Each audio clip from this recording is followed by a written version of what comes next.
Perfect. And we do have one person so far in the room. I'm hoping a couple more pop in here. Perfect. And I'll just get you their information. Whoever's in there in person, Brittany, I'll get that from you later. So sounds good. Hello, everybody. Good morning. Good afternoon. Morning. Depending on when you woke up. Hi, Andrea. Hope everybody's doing good. We are going to be taking some attendance. So what we're going to do is in the chat, and we're going to give you all like a minute to do this. It won't take long. We're just going to have you all sign in from like a Google form. Jana just dropped it. And essentially that will help us just keep track, make sure that we get you any information extra that you may need, recording over to you, things like that. So if while we're welcoming more people in, if you wouldn't mind doing that for me, that would be awesome. And again, Jana just dropped that form in the chat. Fill that out, please.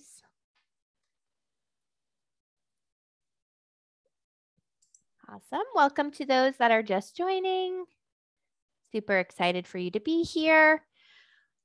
We are going to be taking attendance today, and I'm just going to keep periodically dropping this in the chat, or Jana, this is a registration form or an attendance sheet, I guess, if you could fill that out. That's just to ensure that you're getting the recording, any other additional follow-up information that you may need. Please go ahead and complete that. As we're getting people logged in and ready.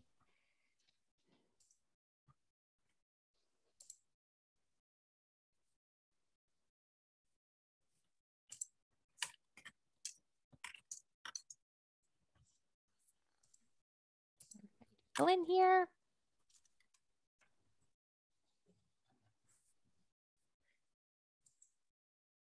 Okay, I just dropped it again in the chat. Welcome to those that are joining. We are taking attendance today. I'm dropping that sheet in the chat. Please fill that out, or that form rather, in the chat. Awesome. All right, well, let's go ahead and get started. Since everybody is on time, we want to be respectful of that. And welcome everyone to Commanding Your Transactions with DocuSign. So hopefully you're on the team meeting where we were talking about, your market center, and Brittany has kind of raised her hand and said, hey, enablement team, can you come in and do an exclusive training for all of the agents in our market center? To which of course we said, yes, we would love to help you with that. And here we are today. So Jana and I are going to be taking you through everything to do with Command and DocuSign, and essentially what is the easiest and most straightforward way for you to get paid. So as we go along, we are going to be dropping different resources and things in the chat. If you missed anything, don't worry. That's why we're gathering your information so we can send you some of those follow-up communications and you will have them then. So we do ask, of course, that you have, your camera on. We would love that. We get to read faces. If we need to discuss anything, or we need to clear up anything, Jen and I can really tell by the looks on your faces, or if you're really liking something, we like to see that too. So we request, if you can, please have your cameras on. But really, before we get into all of the other housekeeping, what is the enablement team and who are we? So Jan and I are both leads on this wonderful team, and we essentially use the knowledge that we gain from working with thousands of agents and leaders out in the field to provide you all with different training and resources to help you solve your business problems and hopefully boost your productivity, all with using the KW technology, whether that's Command, Command MC, Twilio, DocuSign, etc. The list can go on and on. Now, we do teach like small group sessions. We do have some team like one-on-one sessions that we offer, all types of different ways in which it's packaged, or these kind of market center wide trainings, depending on what the need is. And you can always find us on the KW Marketplace or learn Command at kw.com. That is going to be the best email for us should you have any additional needs after this training or between this one and the next one. Please don't be shy. Please shoot us an email. That is why we are here. Now, we learned about the team, a little bit about Jana and I. My name is Janelle Thompson, and I am a lead, like I mentioned, on the KWU enablement team. And really, My passion and my joy is that you are walking away feeling more confident and more comfortable, leveraging the technology so you can do what you love doing. And no, I know that's not learning DocuSign, or that's not sometimes struggling with the technology. That's actually working with your clients. So if at any time I do not do that and you are walking away kind of scratching your head and wondering what to do, please go ahead and shoot me the email. But Jana, I'll let you do an introduction of yourself. Yes, thank you, Janelle. And hi, everyone. Welcome today. My name is Jana Motzkis, and I'm also lead here on our KWU Enablement team. And I've really had the pleasure of working with so many of our tech trainers, our agents, our leaders across the board for about 3 years now on KWU command and technology training. So I just love getting the opportunity to partner with you all and ensure your success in utilizing the technology tools to help you run your business. Specifically today, DocuSign to help you complete the necessary items you need to for your transactions. So welcome everyone, and we're excited to get going. Absolutely. Now, like Jana said, we're here to learn DocuSign, and don't worry, Jana and I actually really enjoy DocuSign. So there should be a lot of passion in today. We should be excited about different things. So that means bring your questions. Ask us those questions. We want to tackle them. The whole point of this is that you are walking away kind of learning more about DocuSign, really understanding how it can be a benefit to you in your business, how you can leverage it in different ways, etc. So we are going to be talking about today, like I mentioned earlier, that easiest way for you to get paid. So this is going to be a pretty high level overview of opportunities and DocuSign. Again, don't be shy. If at any time something's not landing right with you, you have questions, raise your hand, unmute yourself, put it in the chat. Whatever you need to do, please go ahead and do that. And then we're going to be talking about the steps to complete your first successful transaction. Now, you may have already done that, and that is great, but we are going to be talking about a lot of things, a lot of different areas that you might not have known about that we are going to be tackling. And we will do some knowledge checks. We will have some mastermind discussions and all throughout this. So be ready, be on your toes. Jan and I might call on you, ask you a question here or there. So we like to keep it interesting a little bit. You don't want to hear us talking anyway for the whole hour and a half, trust me. So hour and a half, highly interactive. Again, we want you unmuting. We want you asking your questions, raising your digital hand, using your emojis, loving things, hating things, whatever it is, let us know. So some topics that we're going to be covered. Starting a transaction and creating a DocuSign room, adding documents to that DocuSign room, getting everything prepped and ready and sent out for signature. And then we're going to be talking about adding signed documents back into our compliance checklist, and then submitting everything to our market center for review. So really kind of that A to Z process of our first kind of transaction. Now, we want to make sure that you are logged into Command, of course, because we would love for you to follow along. If not, if you are on run screen, that's fine. We will be sending you the recording, so you're able to follow along at a different time. But if you can, please do that. Of course, making sure that you have your NRDS number either handy or already connected in your DocuSign account. We can help with some of that as well today, and that you really have everything set up and ready to go. Your market center should be good. Brittany and I have talked. Everything should be all ironed out from a market center perspective, so you all should be good to go today. Questions, comments?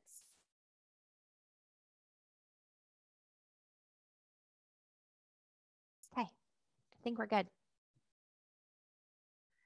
Oops, let me stop share here. And perfect. Hopefully everybody signed in today. Again, Jen has been dropping that in the chat. Please do, so we can make sure that we get the recording to you. All right. I'm going to give everybody a minute or so to get logged in to their command account if you are going to be following along.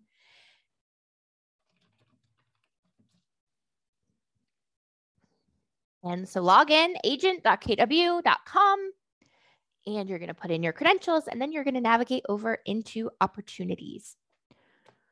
Once you're logged in, if you could create a testing opportunity that's maybe just yourself, or maybe you're using Brittany's name, or heck, you could use my name. I don't mind. But any testing opportunity that you've created, that would be wonderful.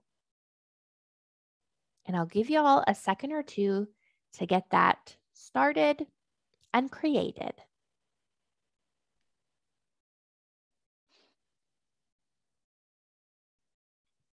Or Mickey Mouse. Perfect. Oh, that's okay. Yeah, we have a portal we have everybody go through when they onboard. So we have them create a contact for Mickey Mouse with a complete email address, so I can actually see the documents as they come in. So always welcome to use that, folks. That's why we have it. Perfect. I love that. And Mona, I would say let's go ahead and keep it as a listing opportunity. That's what I'm going to be working out of today. So to just keep following along, looking consistent, let's do a listing opportunity. Great question. Perfect.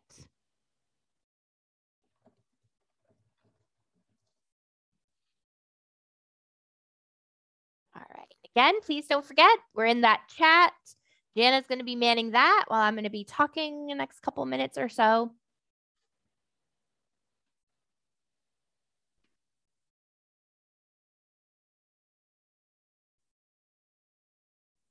All right. Is everybody good with their listing opportunity created, demo, ready to go? Yeah. Perfect. Thank you, Tammy. All right, let's get started. So we are in our opportunity. Again, I created this testing one. I have Jana here as one of my clients, and then I have Craig here as my secondary client. And it's pretty kind of bare bones. I haven't done much to it. I just entered in some of the basic information that I need to have to actually create an opportunity. Of course, I have the opportunity name up in here.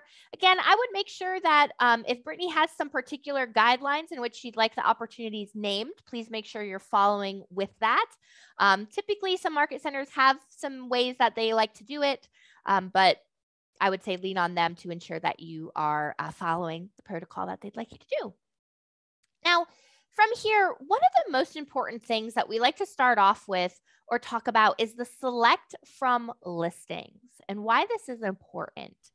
Because essentially, when I select a listing from here, there's a lot of background information that automatically is going to get pushed into my DocuSign room.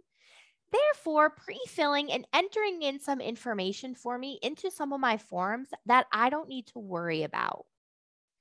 Now, I do know that this is probably further along in the conversation, okay? So there may be a little areas in here where we're like, kind of bend your mind a little bit, like we're kind of straddling between when they first get the listing and we're getting them into our pipeline to like they're pretty far along in the transaction.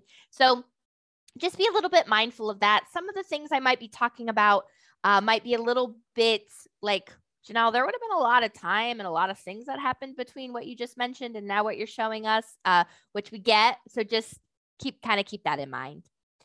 So I can manually enter the property in, which is going to be great. Like when I'm cultivating them, when we haven't had them sign any type of agreement with me. Love that. I can leverage the pencil tool here and add in the property. But when it actually goes on the MLS and it's active on there, I want to make sure that I'm coming back and selecting the listing from the drawer. Because again, remember, there's a lot of information that I've entered into the MLS that is good information that I'm going to need that will just easily feed over for me. So I'm going to pick my favorite testing property here that I just love. I mean, who wouldn't love a $7 million condo in downtown New York? So here we are. Jana is listing her condo with me. And I went ahead and selected that listing from the drawer here. As we can see, some information has been updated in the opportunity. So I can see that this has changed up here. I can see the information here was pre-filled in the property for me. If I scroll down, I can now see what my commission would actually be based off of the rate that I previously entered in when I created this opportunity. And again, there's a lot of information too in the back end, like I mentioned, that we don't visually see here that is being pushed over. So it's always best practices that when we're creating the opportunity, we're putting as much information in the opportunity in command as we can. Again, for that seamless data push, for more information to be on our forms, etc. So if I knew some of the appointment schedule dates, if I had, maybe a contract date, all of those things are going to be great information, not only for other areas in command, but for my actual DocuSign room as well. Okay, what questions do we have about creating the opportunity, selecting the listing, and getting everything prepped from a command perspective? Edward, I saw that you unmuted. Did you have a question? Yes, I do. Can you hear me? Yes, I can. Yeah, on the first slide here, you had the commission rate. Yes. Okay, what about if you use a flat rate and not a commission rate? Oh, that's a great question.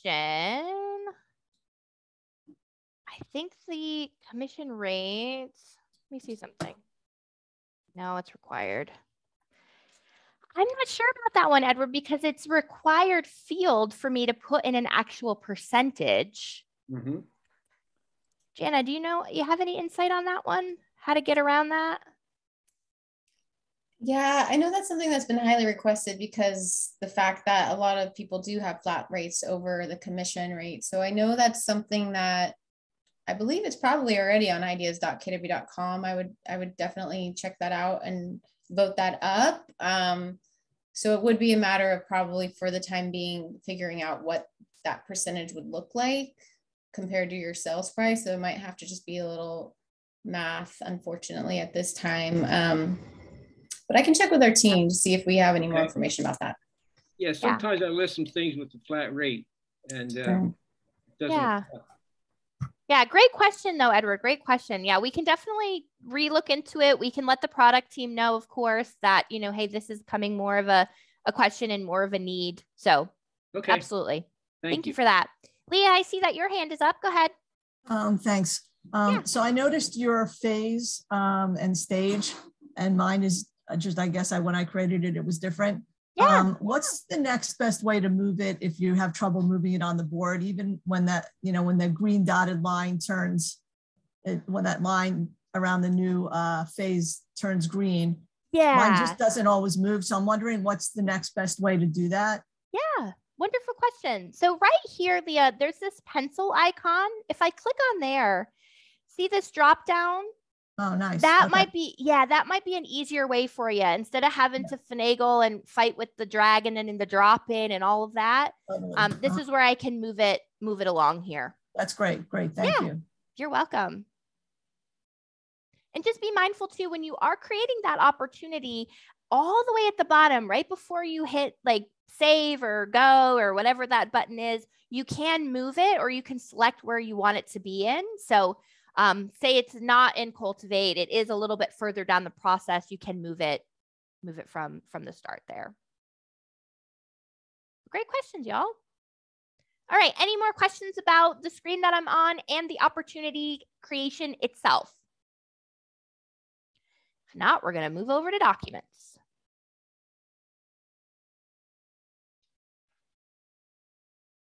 Okay, let's do it. Documents tab. So now we're ready to start to get some documents kind of organized and set up. And I need to know what checklist I need to work from and what are some of those documents that I need signed by my client. So what I like to do first is always come over to this down arrow here and pick a checklist. Now you might be saying, whoa, Janelle, what do you got? You got a lot going on over there. What's happening here? Now, these are my checklists that are specific to the market center that I am in. I am in a demo market center. I'm in a testing environment. So as we know with that, some things may be looking a little crazy. So on your end, you should be seeing checklists that have been created by your market center, by Brittany, that you can then leverage for when you are ready to start organizing your documents and figuring out what you need. So for today, I'm going to select my residential listing documents. When I do that, I see that I have a couple different folders on the left-hand side, which you may or you may not have. So I can see what all of my documents that are required for this listing folder, or when I'm in the listing stage, I guess. I can see when I'm under contract. These are all my needed and necessary documents for under contract. And then these are all of my closed documents as well. So pick the right folder or the right event for you. I'm going to work right here under the listed. And then I can see I have 13 documents in here. I see some that are required. I see some that are conditional required and some that are optional. Again, maybe yours looks a little similar to this. Maybe it looks different. We are going to be seeing some different things here since you have some different processes and things in your market center. Now, the next thing that I want to do once I've selected the checklist and I have myself all organized here, okay, I know I need my seller disclosure, I need my listing agreement, perfect. I might need my exemption form, I might need heat disclosure. I'm organized, I know what I need. Now I'm going to hit start transaction. Because what this is going to do is this is going to establish and set up the connection between my command account and my DocuSign account. So you all may be seeing a similar screen here. So let's all log in to our DocuSign account.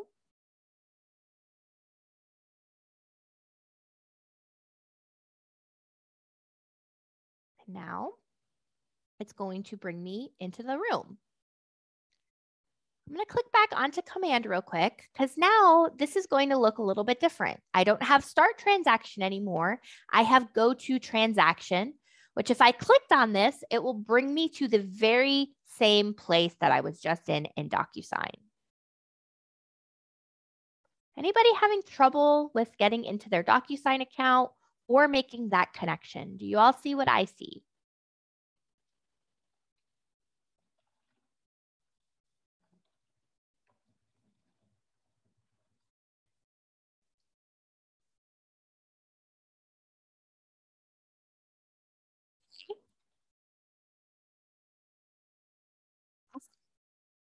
I'm going to take that as a yes. I'm going to take that as we have no issues. We're good. We're seeing what I'm seeing. Okay. Where I like to start is going to be on the details tab because I like to work left to right. When I'm kind of coming in here and I'm thinking about getting my documents prepared and the information that I want to have in there, I like this view a little bit better because it kind of keeps me a little bit more organized and I can see exactly some of the information that I need. I know that this information in the details tab feeds into my documents automatically. So just making it a little bit easier for me. So say I wanted to come through and edit any of these areas, I can. So maybe, you know, Jana has, well, her listing address would have been 2036 Avenue here, New York. I can go through and fill out as many things as I would like in here. Once I do that, I click save and I'm good to go. We are working on information that is being fed from command into this area here in the DocuSign room. Just know that we're trying to always make that better. We're trying to push more information from both the MLS and command to even make it more easy for you. Okay. Jana, anything that you would like to add kind of up to this point or coming in and doing the details? No, I mean, really the great thing about the way DocuSign works with command is, as Janelle's kind of gone over, there's, you know, really what we're trying to avoid is you having to have a lot of double entry, doing a lot of extra work. So you can either, you know, populate a lot of this information in command first, which will push over. Otherwise, you can start to populate information here in your details, which will also then go ahead and it will update all of the forms in your room. So it works very fluidly, you might say.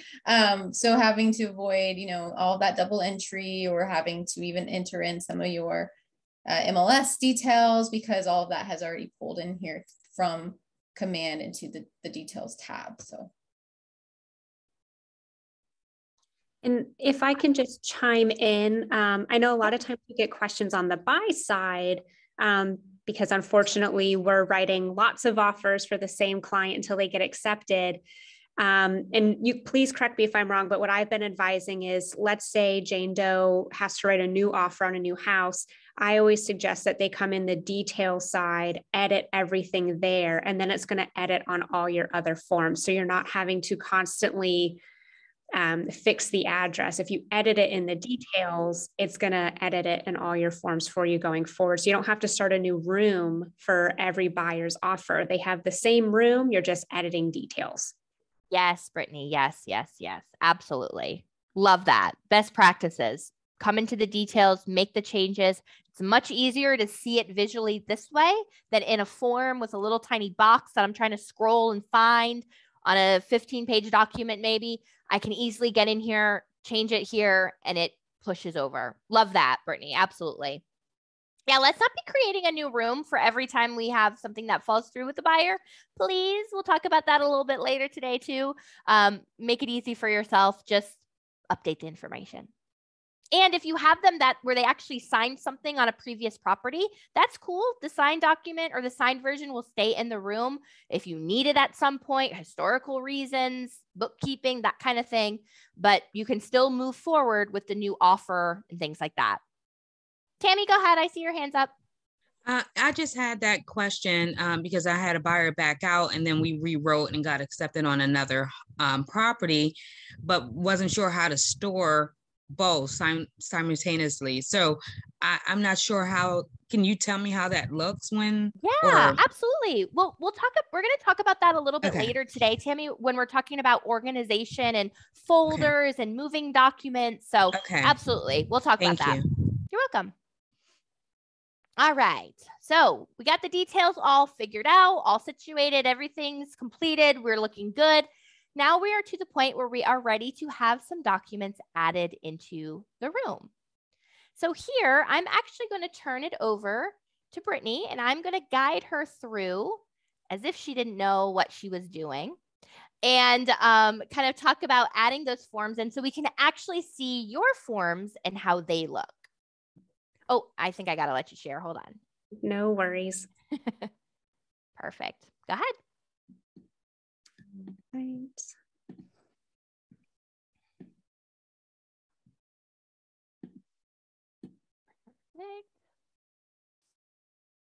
Awesome. Okay.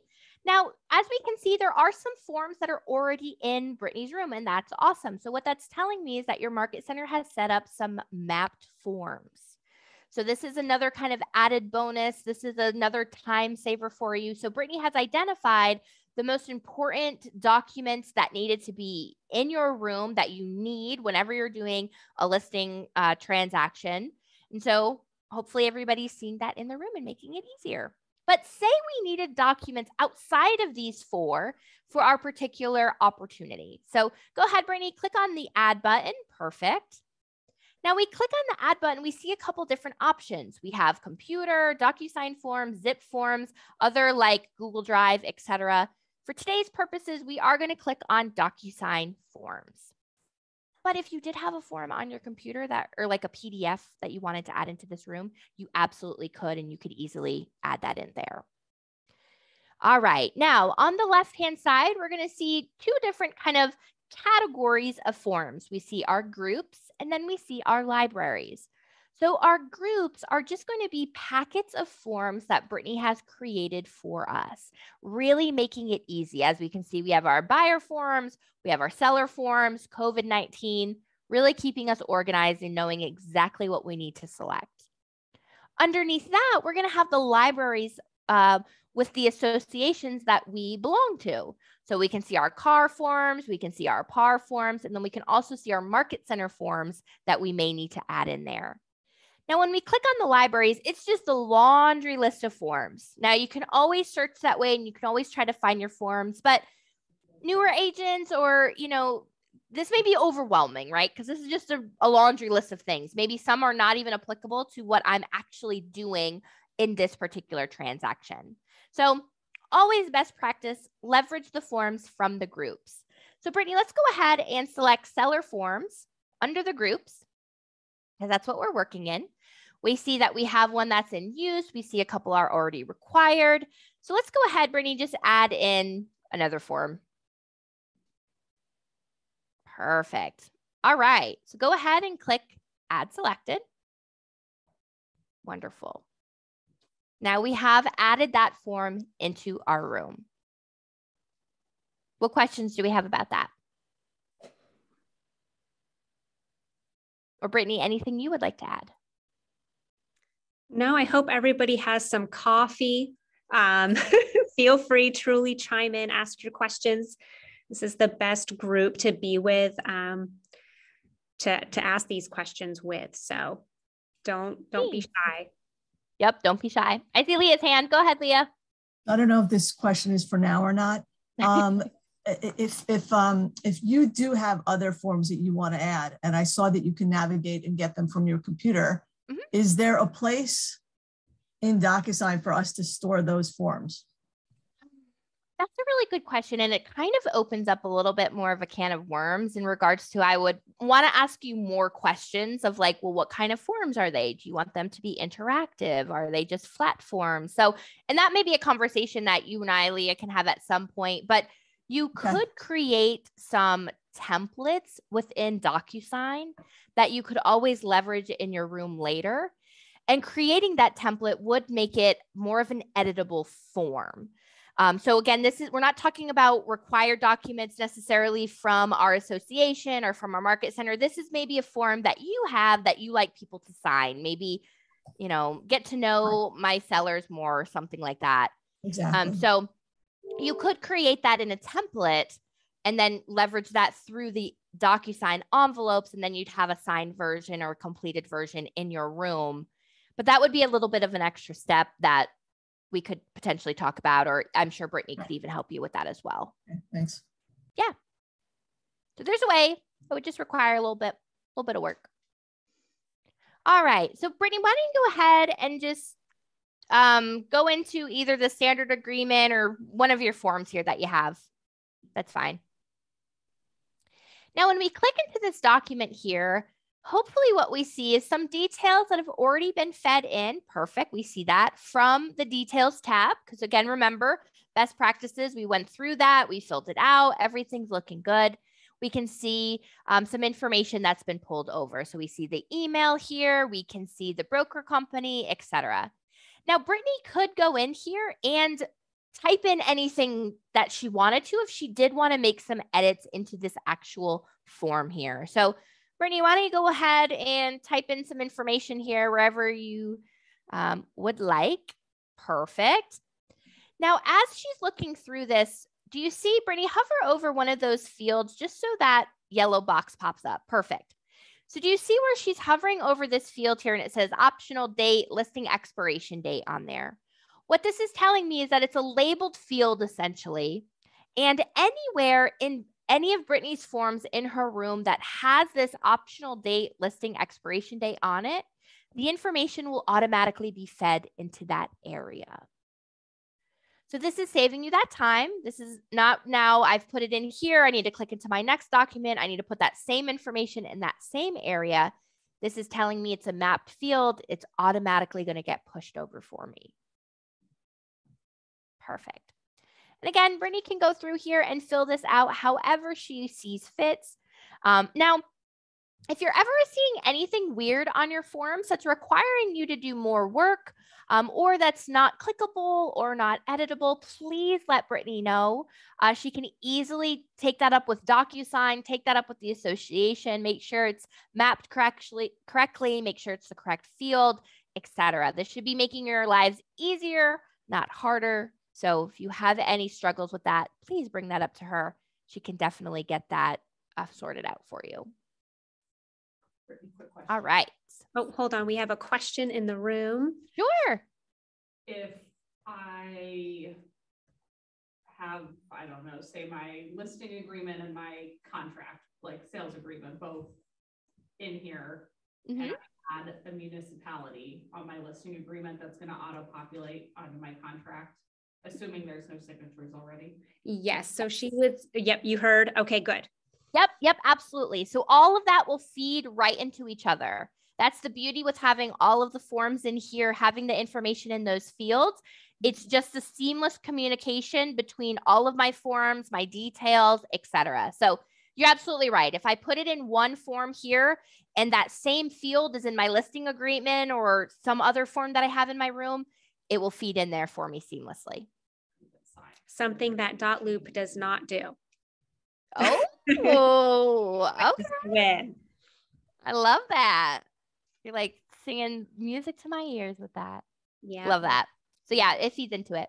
Form it'll auto-populate, but then it won't change. Like you have to go manually change every time after that. Yeah. Yeah. So or if you open all of them and do it, it would. Yeah. yeah, they were just saying that they have to go in each form to like update that information on all the pages. Yeah, if I edit it here, as long as it's not signed, because once it's signed, it's like a locked document and it was signed. I can't make any changes to signed documents for obvious reasons. But if there are forms, editable forms still in my room and something needs to be changed, a figure is off, they lowered the price, they upped the price or whatever, I could just edit that in one area and then it would feed into the other forms. Good questions. What other questions do you have? Oh, yep, save and close. Save and close. Okay. Yep, perfect. Any more questions about the forms, getting them in here, editing them? So essentially, we're just getting them prepped and ready for signature. Or Jana, anything you'd like to add that we may have missed? No, and I already answered this in the chat. I know, Kelly, you were asking if you could create templates that have your agent information already preloaded. But yes, ooh, yeah, you can. That will be some of the juicy details we are going to dive into more on our second session. But I know there's a lot of questions around pre-populating information. So this is kind of like the foundational level of that, but we will be layering on an even easier way to get some of that information into your forms next week. So stay tuned. Yeah, and static data forms are some of our favorite topics. So love that. All right, well, Brittany, let's go ahead and just take a document or two. Let's click on the little squares in the top left. Perfect. Now, did you see that she went to the envelopes? Now, there's a couple ways that you can do this. I like to select the forms that I want. And then as you saw, I selected from that little square. Did you see the toolbar popped up? From there, the little slanted pen icon is where I would create the envelope. So you can do it that way.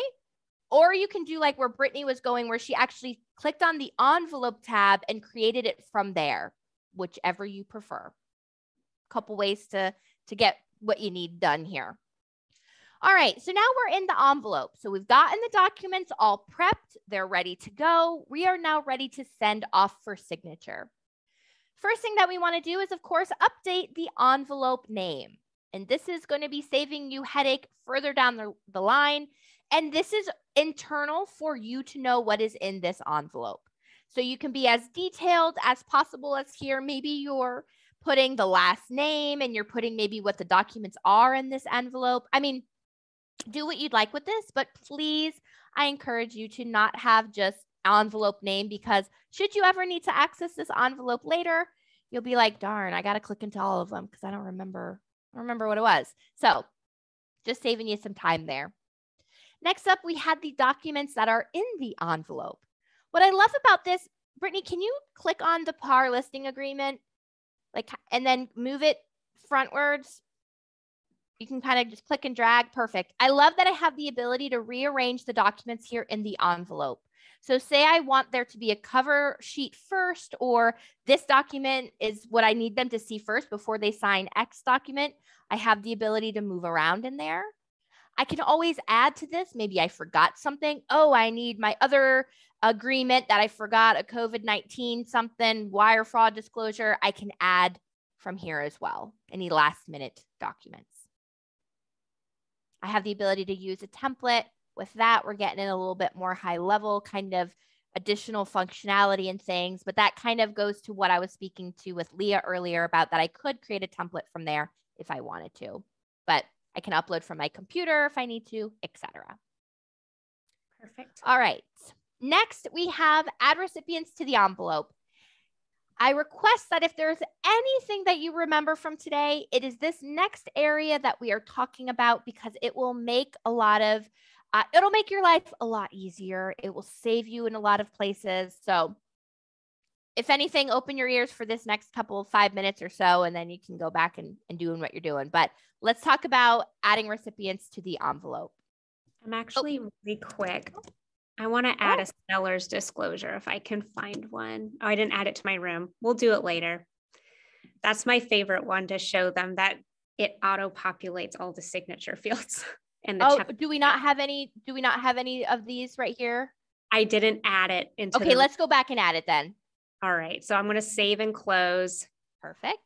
I just love that form because you can actually send your seller disclosure 100% electronically. And I know that was a big one. Yeah, so let's do it. So added it back to the envelope, going back in it. There we go. Perfect. See, just like that. Also, if you ever forget a document, you need to add it back in. You got it. All right, so let's go ahead and click Add Recipient. Well, when that loads, I guess it's still pulling in. First up is going to be pre-tagged roles. I'll explain that while the system's loading here. Now, think about when you have documents and you're maybe doing them like in person, or you have hard actual copies of the document. Think about when you're going through each document and you're signing here for seller 1 and you're signing there for seller 2, or you're using those sticky notes that say like initials or a little arrow, things like that. This is that, but digitally. So now when I come in and I say, okay, system, my seller 1 is going to be Betsy. I can now link Betsy to all of the seller fields, whether she needs to do her signature, whether she needs to put a date, whether she needs to do initials or check a box or play with the radio buttons. Anywhere that Betsy has an action in these documents, she will be associated with those fields. And I can go through listing agent. Perfect. Go ahead, Brittany, put in the listing agent. I can go through and associate all of the appropriate people with the appropriate roles here in the envelope. Now, maybe if you're following along and you're like, Janelle, I don't see all these roles, or I don't have any roles, that just means you don't have forms in your envelope that has roles that require people to potentially do something. So again, Brittany picked a really great form that has broker on, or excuse me, listing agent. They has buyer 1, buyer 2, seller 3, etc. And I can really plug in that information. Why I want to do this is because when I actually get into the envelope and I'm reviewing everything, all of my fields should map up and I shouldn't have to add any additional fields in there. And we're going to go through that. But what questions do we have about adding pre-tagged roles? Oops. I'm coming through here. Jana, anything you want to add? Because I know this is super important. So I want to make sure I didn't miss anything with explaining it. No, I mean, I always say if you're going to take away like 2 things from this training, one of them is absolutely going to be using pre-tagged roles. If you fail to use those, you're going to be spending a whole lot more time. You could be, getting this paperwork out. DocuSign's doing the heavy lifting for you. They've already mapped everything out for you. So by not using pre-tagged roles, you'd have to go in and then do that yourself.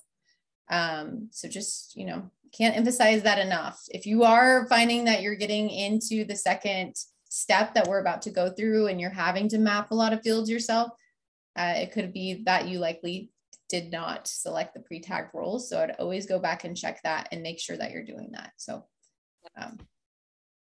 love that. Okay, so now we've selected all of the pre-tagged roles. So we see I have seller 1 here, Betsy, and then I have the listing agent. Now, a couple things. All the way to the left, we see that they're both labeled as number 1. That is the signing order. I can leave everybody as 1, meaning the minute that I hit send, they will both get the envelope at the exact same time, and one person can sign before the other one if they would like. Now, maybe that's not the case. Maybe I actually want Betsy to receive it before Brittany. I can go ahead and change on here the 1 to the number 2. So now meaning Betsy will receive it first. She will act on it. She will sign it. She will do what she needs to do. After she has completed that, then Brittany will receive her envelope with her documents. This is really great for people that maybe have a lawyer review things first. Or, you know, my older parents are purchasing, you know, a different home, or they're selling their home, but I want to review this first. Like, I want to make sure that everything looks good before they're signing. Great kind of signing order that I can establish here. Or if I don't mind, I can keep everybody at one and everybody receives it at the same time. Your choice. We also see on here, it says needs to sign. So Brittany, go ahead and click on that down arrow there. Now we see a couple different options. Needs to sign, meaning they need to sign, they need to get in there, they need to do something. There's also needs to view and receives a copy that I also like to speak about. Needs to view, again, that's going to be great for the daughter that needs to review something before it goes off to her parents. Perfect. Or the lawyer that needs to come in, make sure everything looks good before people are signing on the line. Needs to view is perfect. Needs to view typically is going to go first. And just know that needs to view is an actual action. So if I mark that Betsy needs to view these documents, she actually needs to go into the envelope and view the documents. It will not allow the next person to go in and sign until she has taken that step. Receives a copy is going to be great for those people that just need to receive a copy of the documents. Ideally, they're receiving copies that have been signed, meaning I want to make sure that they are lower on the order here in the envelope. So maybe they're in third, fourth, fifth, sixth position, say, on this envelope, and they're receiving all of the signed and completed documents after my clients or whoever has come in and signed. So a couple different actions that we can take there. Next to that, Brittany, we're going to see the more option. Let's click on that. From here, we have two options. We can add an access authentication code. That's just another level of security. What that will do is that will give them a code. You'll create the code, and then they would need to enter that code in before they actually access those documents. So maybe you have somebody that's a little bit nervous. Oh, I don't know about sending electronically or me signing it.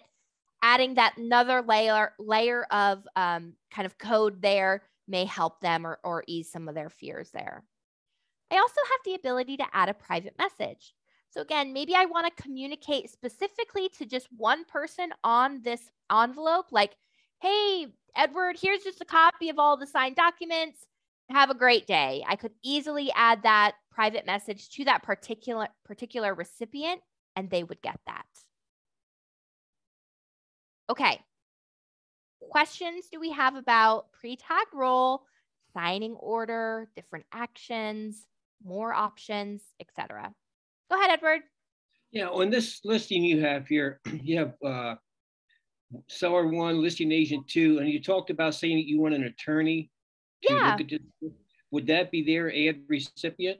Yep, you could add a recipient manually here. Absolutely. You could just do email addresses. Mm-hmm. Yep, or if they're already in my DocuSign room, I could select them from here. Or yes, I could manually enter them in. Okay. Yep, thank you. Absolutely. Great question. Now, I might blow you .loop users' minds here one more time today. And this is that I do have the ability to leverage the same email address with different people in the envelope. So say Betsy and Brittany, again, let's kind of bend our mind a little bit. Let's not look at Brittany anymore as a listing agent. Maybe Brittany is now seller 2, okay, for the scenario. But Brittany and Betsy, they share the same email address because we know that's a thing. We know people do that. I can easily put benandbrittanygiles@gmail.com in both areas. I do not get an error message, and I can leverage that. Meeting. I can leverage that same. She's doing sexy. I can leverage that same email. Now, some best practices here. I would suggest putting a signing order so things don't get a little muddy and things don't get a little confused and people don't get turned around. Meaning Betsy would receive an email at benandbrittanygiles@gmail.com first. Betsy would then act, and then another email would be sent over to the same email address for Brittany where she would go in and do what she needs to do. Okay. Questions about that? Is that a feature you'll use? Probably. Yeah. I have a lot of older people that like, yes, if they even have one email address, we're like, it's a shock. Yeah. yeah. yeah. Yep. Too funny. So that's a big win for DocuSign for sure. Yay. We love to hear that. All right. So let's go ahead. Brittany, I think you're going to have to delete that third one since we haven't filled it out. Oh, okay. How do I do that? Oh, all the way to the right? Yep. Perfect. Yay. Wonderful. And we have one more question. Sure. If I were to forget that I'm sending it to Joe and Jane at the same time at the same email address and like they're both ones. Yeah. Does that really matter? It doesn't. It just really comes down to what your preference is. And if you wanted one of them to look at the document first and sign first. So maybe I have particular things that I want to go over with Joe before Jane signs. I may want to do a signing order to give me that time that I can spend with Joe and talk about it. He signs and then Jane gets kicked over her copy. It's just going to be situational maybe, or your preference, but there's nothing stopping you from keeping everybody as a one on your envelope and everybody just receiving the documents and sign when they can. It's up to you. I laughed when you went over that part of order because for one client, it was a husband and wife. I had no idea why they couldn't sign simultaneously and why she had to wait until he signed. And here, this is why. Okay. Yeah. I changed the order. So that's cool. That's exactly it, Tammy. That's exactly it. Because DocuSign holds true to that. That first person needs to do something first before the envelope gets sent out. Awesome. Now below that, it's just the email subject, of course. This is going to the client, so make sure you're being informative in here. You're telling them what needs to happen. You know, you're adding the detail in. Y'all know how to email your clients, so just a little plug on that. All right, Brittany, let's go ahead and click the next button. Perfect. Now we're looking at the envelope, the kind of the insides of the envelope, I guess you could say here. So we're going to look at the documents. We're going to see all of the additional fields that we have on here. Let's look when this loads up. Yeah, but did they talk about it? Did I totally miss it because I was looking at it? What happened? About adding an email message when you send it. Oh, it's just at the very bottom. Yeah, but they didn't talk about it. She didn't talk about it. Yeah, you just, there's like a section that says, you know, the subject for the email, and then you can type in that body if you want to. The same as add private message in the where it says more. Two different things. Two different things. Okay. Yep. Private message just to that recipient. Yes. The private message. Yes. Okay. All right. Yep. And the private message is just an addition onto the email there. So the person receiving it will essentially receive the email message and the private message as well. Should you leverage the private message? Does that make sense? Yep, we're good. Okay. Wonderful. You're welcome. All right. So now we are in our forms here. As we can see, everything is kind of like locked down, right? Say I was like, oh, darn it, I forgot to put Betsy's mailing address on here. There's a couple things I could do. I could drop a box like Brittany's going to show us right now and easily add the text box in there and come through and put that information in there. Or I could save, close real quick, go into my room, put that information where it needs to be, and then come back in and everything will be updated for me. Just know that if I'm doing it this way manually here, this is just a quick fix, okay? I'm not actually manipulating anything with the form itself, and this could potentially be creating a lot more work for me. So please make sure, again, why it's important that we're filling out the details, we're getting our forms where we want them to be before we put them in the envelope. So cool. This way it doesn't populate to all the other forms. Correct. Correct. Yep. Yeah. So these last minute text boxes are good for little things. Sorry. No, you're talking. Fine. Okay. All right. So let's scroll down a little bit, Brittany, because then we're going to be able to see a signing field, say, for Betsy. Perfect. So we can see here, Up in the top left, you see that there's a little yellow dot next to Betsy's name. That means all of the fields that are yellow are pertaining to her, whereas all of the blue fields are pertaining to Brittany. So I can visually see that in my envelope here. I can see the initials that where Betsy's signing. I can see the broker initials over here where Brittany's going to be signing, etc. Now, let's go ahead and talk about the difference between a checkbox and a radio box, because there could be some times where you need to kind of leverage either one. Does anybody have any ideas of what a checkbox does or means versus what a radio box is? What do y'all think? I use them interchangeably. We had someone say we use them interchangeably. Fair enough. Well, let's try to put some scenarios here. So maybe you'll, next time you're doing your documents, you'll be like, oh, I need to use a radio or I need to use a checkbox. So checkbox is going to be good. And just drop a couple on there, Brittany, if you wouldn't mind, kind of where those other boxes are. Perfect. Checkboxes are going to be good for non kind of required things. Okay. Like check here if you, whatever, just check this box if this applies to you kind of thing. It's not a required field. And I can check multiple boxes. So I can check that there's all of these things on this document is correct or one or whatever. Whereas the radio button is going to be required fields. So they have to select one. And this is going to be great for like or statements.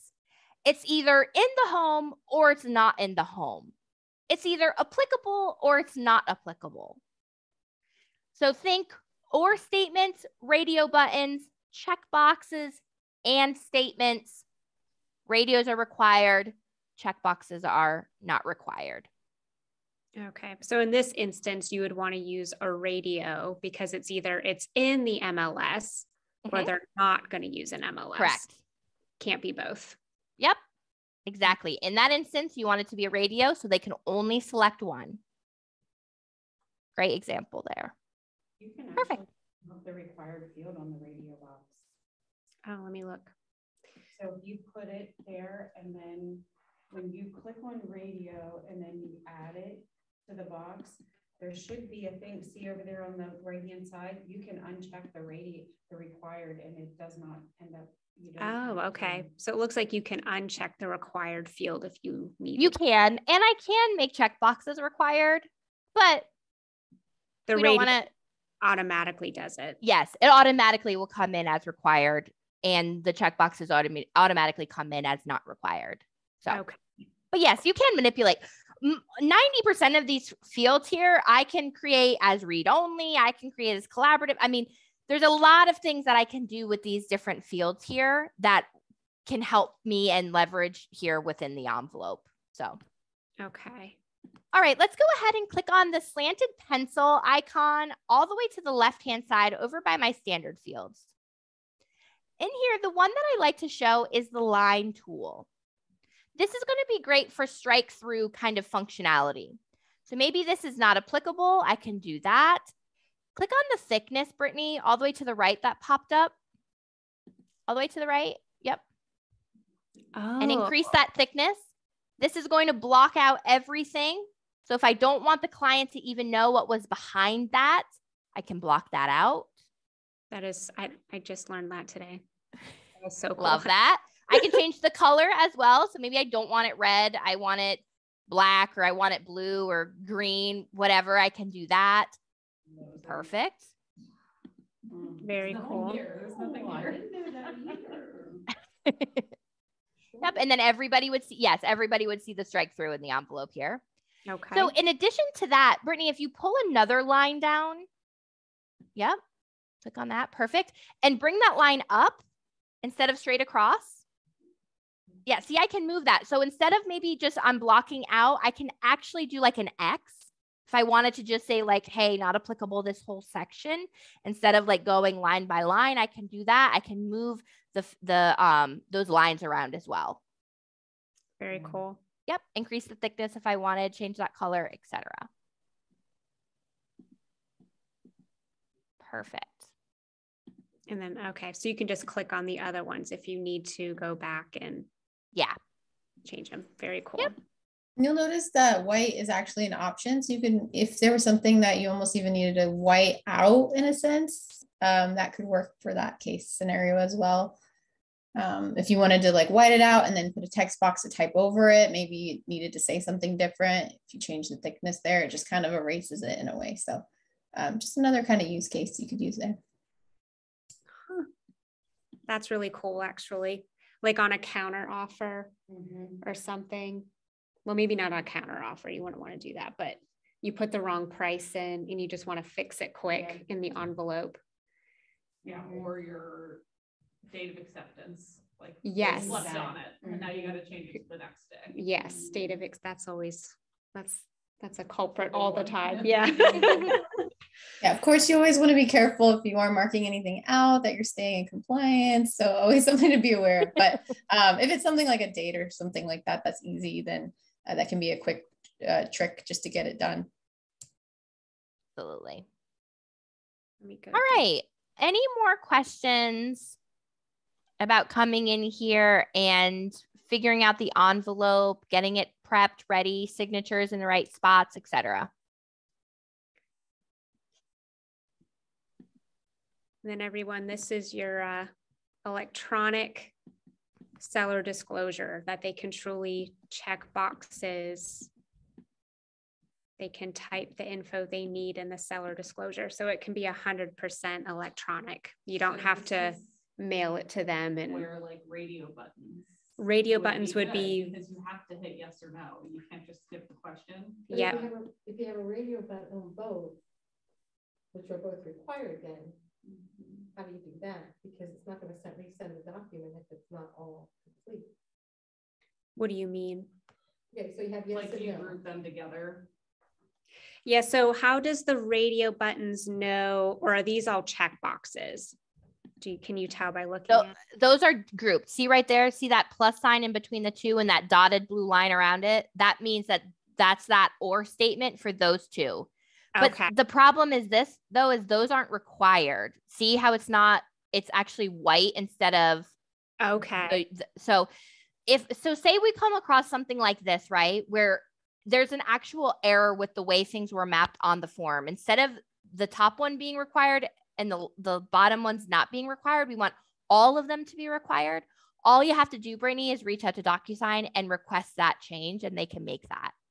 Okay. And I can help you with that later if you need to, or what that form looks like, or the link that you need to use. But if there's anything in here that you're like, God, Brittany, every time I go into the envelope, I need to come and change the permission levels on here, and that's taking me an extra 5 to 10 minutes in the envelope, please let her know so she can easily just go, as long as it's good for everybody, the entire agent base, that kind of thing. She can at least go in and ask DocuSign, hey, can this get changed? Because every single time we're in the envelope, we need to go in and change it anyway. So. Yeah, very good point. And anytime something isn't working right, little weird things happen from time to time. Take a picture of the error message you're getting, or take a picture of what's going on with your form, email it to me. So then if I put in a ticket, I can show KWRI or DocuSign what's happening. And, they work very quickly to try to get it resolved. But if I don't have like an error message and then I have to try to recreate it, it's harder to kind of figure out, well, what's really going on. Yep. Great. Okay.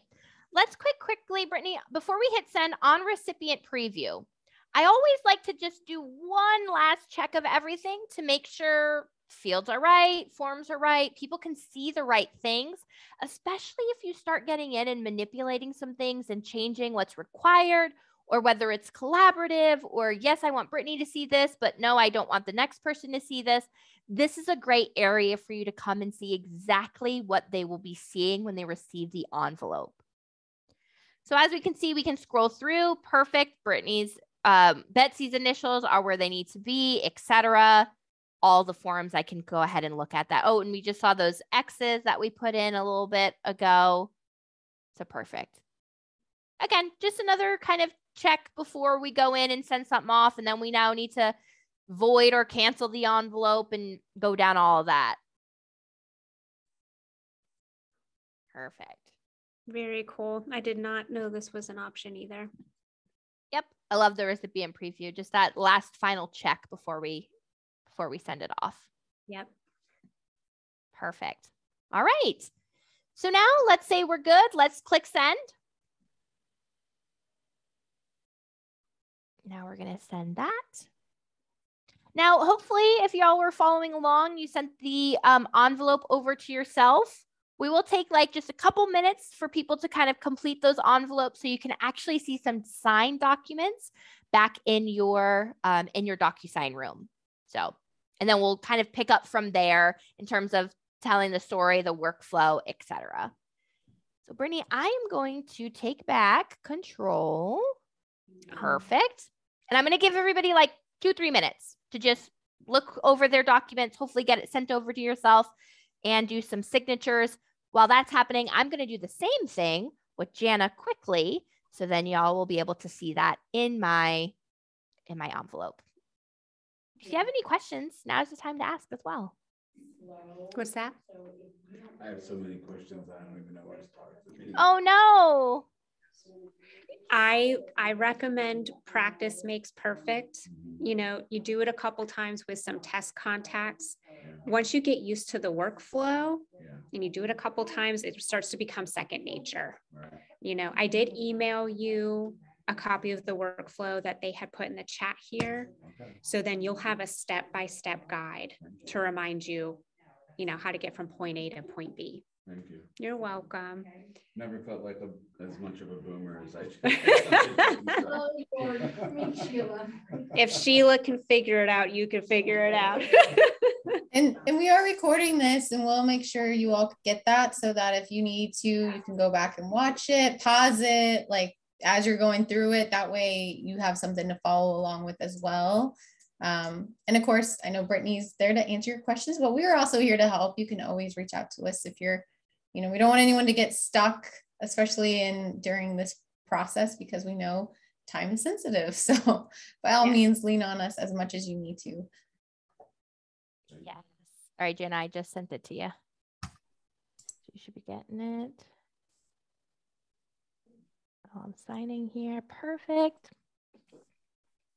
Yeah, and again, it may seem a little overwhelming, but like Brittany says, the more you get it, the more you test. That's the great thing about it. Create a test opportunity, create a test envelope, pull in your documents, try things out, send it to yourself, see what it looks like. All of those things will help. All right. And then Jana, just give me the thumbs up whenever you're good and we can continue. All right, we're good to go. Perfect. Let me refresh. If you right click up on your top bar.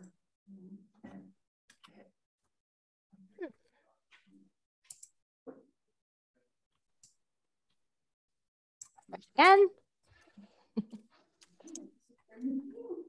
All right, perfect. So now we're back in our room and we just sent everything off for signature. So everybody received the envelope. They did what they needed to do. They signed. And now this is what my room is now going to be looking like. I have my 2 original forms in here that I've had. These are always going to remain in the room. Like Brittany said, if I needed to make a change, something was wrong, the person changed. Actually, instead of, you know, they forgot to tell me that grandma is also on the deed of the home and now she needs to be added to some of the documents. I can easily come in and update these forms, even if I have signed versions in my room. I have the signed version here. I can see that because it has the green around the document and the check. And then I also see the PDF. The PDF is just going to be like a receipt or the certification that everything was signed. So there's timestamps on here. There's like IP addresses. I mean, we're getting like real specific of where they signed, when they signed, how they signed, etc. So that's just another layer kind of protection there, I guess you could say. So I believe Tammy asked a question earlier of like, okay, now I have like new buyers or I have new sellers or I have new like documents. They signed it. It's no longer valid. We're moving on. People are falling through. That's when we want to start to use some of our folders in our room. So next to the add button, we're going to see our actions. and we're going to see add folder. Now, I suggest, of course, making a signed documents folder. Maybe I want to make another folder that's like old documents. Don't use. I don't know. So these are all of my old buyer docs or something like that. Things that aren't even relevant anymore. I can just make as many folders as I would like. What I love about creating the folders here in DocuSign is that I see these folders when I'm back in Command and pulling in my documents to my checklist. And I'll show you that. So keeping me organized, knowing exactly which documents I need to pull in. Am I pulling in the right one? Did I make a mistake? I'm avoiding all of that. We like the drag and drop. So I'm going to select this signed document here, and I'm going to move it into my signed documents. I do have the ability to select it, move. If dragging and dropping isn't my thing, I can easily move it into a folder in my current room, and I can move it around. I suggest y'all doing this too. Instead of deleting documents or archiving documents, just move it to a folder that you don't use anymore, that you don't need to use. And it's at least there for historical purposes, for maybe, you know, making sure your ducks are in a row, that kind of thing. Okay. Now we're good. Let's transition back into Command, because now we're coming full circle. Remember, we started our transaction, we created the opportunity, started the transaction here through Command. We went into DocuSign, we got all of our ducks in a row, we got all of our papers filled out, we put them into an envelope, we sent them for signature. Now we're back to our compliance event. We're ready to submit some documents over to Brittany. Okay. Just going to take a little refresh here. Since some things have changed since the last time I was in Command. Now here we go. I can see attach files from, and I have the option of DocuSign or my computer manually. So of course I can always upload straight from my computer if I wanted to, but the integration here with DocuSign is saving me that download, upload, all of that craziness to get on my computer. I can easily just pull it directly from DocuSign from here without even having to download anything onto my computer. And then I can see the working folder. So remember, we just created that old docs, don't use, and I created that signed docs folder in DocuSign. I'm going to click sign documents. And now I can see just the documents that are in that particular folder in DocuSign. And I can now start to list them or associate them with the different checklists here. Say this is my residential contract. Once I link that, I now have the ability to submit to the Market Center. Once I do that, submit. Now that's over. My status has been changed from open to submitted. I also love that I can see when that was submitted. It's time-stamped on here for me. If I have any questions about when I did that, what day, what time, I have that. Now I'm good. Brittany, is there anything that you would like to add about them submitting? When is the best time for them to submit? If they have one signed document, if they have a couple, what are kind of the Market Center preferences there? We like you to submit when the file's ready to go. So when everything's signed, you've closed, and you're ready to get that check is when we'd like you to submit it then. Perfect. Keep an eye out for your little notification dot above your bell. If there's something missing, we'll add a comment. Maybe we have to reject the form because there's a signature missing. We will reject it, but add comments so you know what's wrong and how to get it corrected. And then just remember, if you do use a transaction coordinator from the office, they'll actually do this piece for you. So they'll pull everything into Command from DocuSign for you. Make sure your I's are dotted, T's are crossed before they submit for compliance and payment. Love it. And I'm going to see if we can do a comment here. So just submitted my documents. So y'all can see what that looks like. And this is where I can communicate as well. So if I have a question or I need to bring attention to one of my documents, hey, resubmitted this, or hey, I have a question, is that the right document? Whatever it is, do it through command here. So then it's just a lot easier. You're not having everything floating around everywhere. I can now see that there's this little conversation bubble that's popped up, meaning that there is conversation going on within this folder. And then like Brittany said, the minute that I check this bell here, oh, that was something else. Perfect.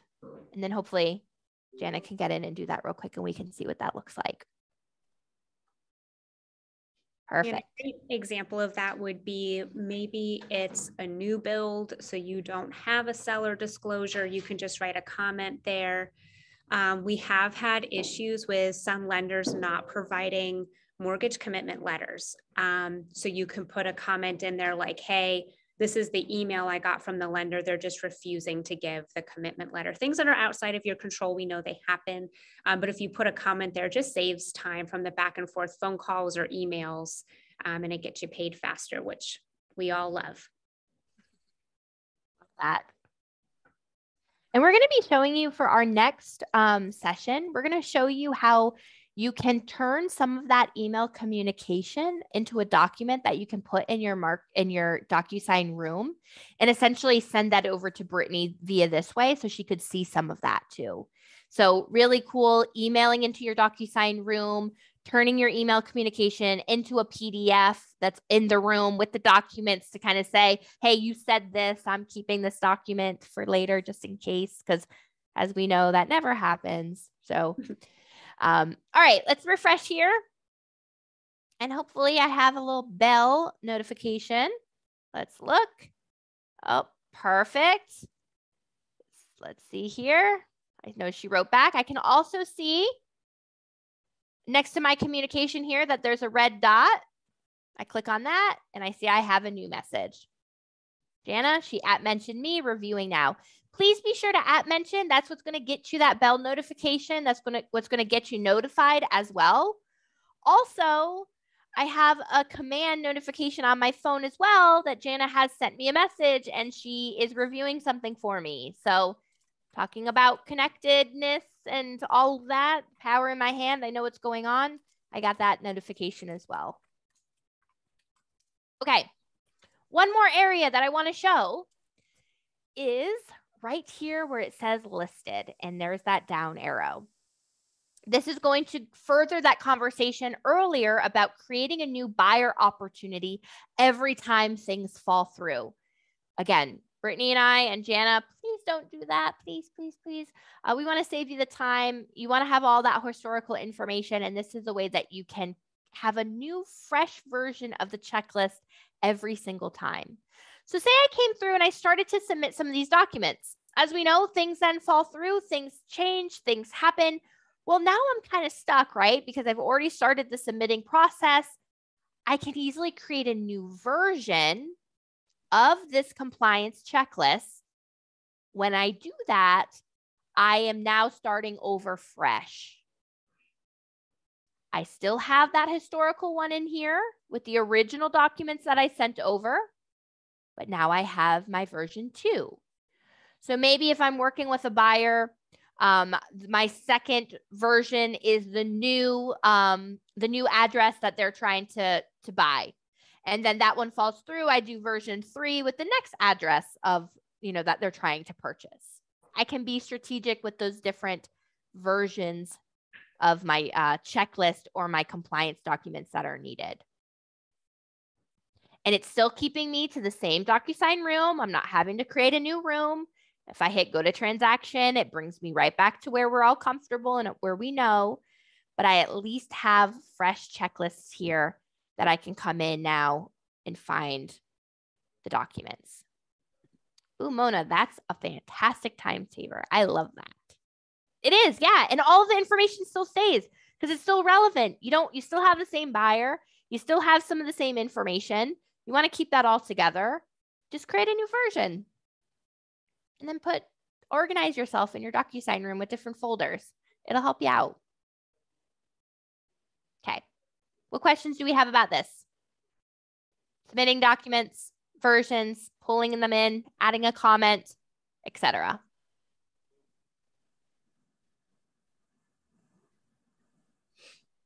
Jana, anything to add? Questions in here? Nope. I had a question. Sure. When we're doing listings, when we put in the documents for listings, it always asks for the estimated cost sheet. So we upload that, and then when we go under contract, then it asks for an updated seller's cost sheet. Sometimes those two are the same because the price that we asked is the price that we got on the contract, but it will not allow you to update or add that same document. So I usually either just let it blank and hope that Kathy doesn't kick back, or is that where I just need to write a note? Brittany?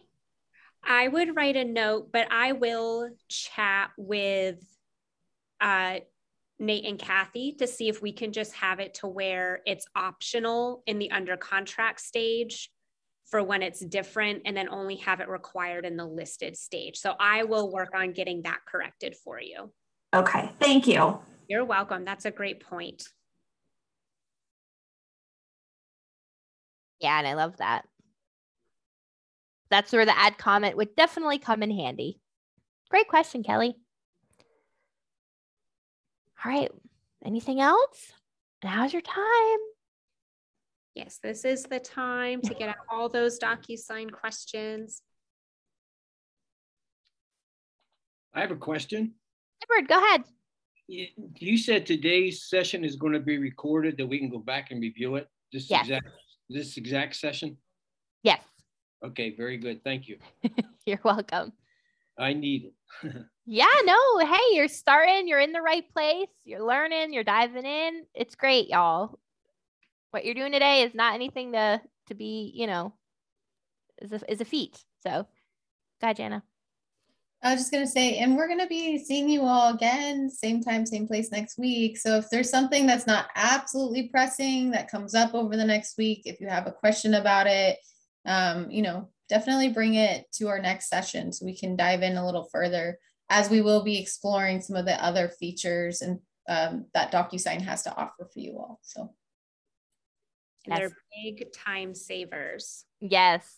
Next week will be a little bit different format. It'll be more topic based, and we'll kind of be like throwing things at you. So you might want to buckle up for that one, but we'll get through it this week. Okay, perfect. That one will also be recorded as well. So closing pops up, something pops up, you're not able to come, we'll get it to you. Okay. Thank you. Of course, Brittany, did everybody that's on the Zoom at least fill out the attendance sheet? Anybody miss that? Because I want to make sure you get to that. And then Brittany, if you wouldn't mind, just shoot me a quick little email about who was on over there on your side, so we can make sure we get them the communication as well. Sounds good. All right, y'all. Well, that's it. It looks like we're a little early, about 7 minutes or so back in your day. But if you need anything, please don't be shy. Reach out to Brittany, ask her. We will be here next week. You can bring those other questions. But in the meantime, just get in there. Like, just create a testing opportunity, pull some documents in, create that envelope, get it sent out. We have that workflow that's like just exactly what I did and Jana and Brittany did today is exactly what's on that answers article that we put in the chat. So, yeah. And we'll send you the recording as well. Thank you all so much for your time. I appreciate the questions and you being here and you showing up and you learning. It's awesome. And thank you, everyone. We'll see you next week. Thank you. See you Tuesday. Bye, y'all. Thank you. Thank you. Thank you. Bye, Edward. Yes, thank you so much. All righty.